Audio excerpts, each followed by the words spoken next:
Assalamualaikum warahmatullahi wabarakatuh. Perkenalkan, saya Rabeka Ratu Balkis dengan NIM 081.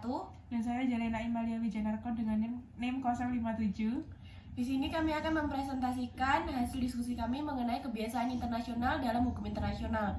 Kami dari kelas Hukum Internasional kelas B, dari kelompok 8. Yang pertama, kita mulai dari kebiasaan internasional dalam hukum internasional.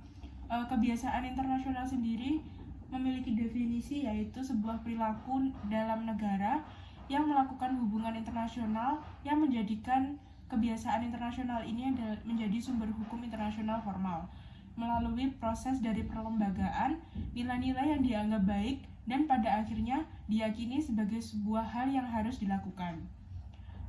Selanjutnya, hubungan antara kebiasaan internasional dengan sumber hukum internasional lainnya ini merupakan hubungan timbal balik yang saling mengisi dan saling melengkapi dalam satu sama lain.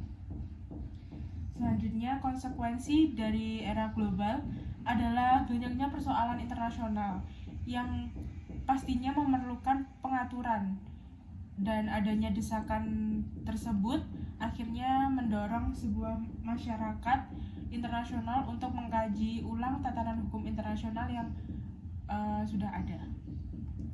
Selanjutnya, hukum yang dibangun masyarakat internasional pada masa lalu banyak yang bersumber pada kebiasaan internasional itu sendiri.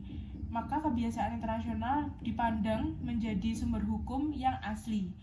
Namun pada saat ini di era perkembangannya sekarang, kebiasaan internasional tidak lagi mendominasi dikarenakan adanya peningkatan aktivitas internasional yang berdasarkan pada perjanjian internasional yang dibuat baru-baru ini.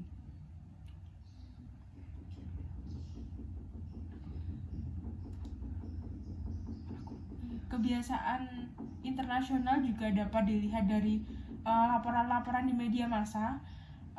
Terus ada pernyataan yang dibuat oleh pemerintah dalam konferensi internasional, hukum nasional, keputusan pengadilan nasional dan internasional, keputusan pengadilan nasional dan internasional.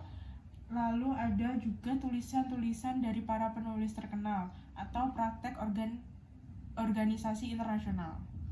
Selanjutnya, dalam kaitannya dengan kebiasaan internasional, perilaku-perilaku yang dipraktekkan dalam melakukan hubungan internasional juga berproses dengan diikuti oleh negara-negara lain, sehingga menjadi suatu perilaku baku yang menimbulkan kesadaran dan keyakinan dari negara-negara lain untuk mengikutinya.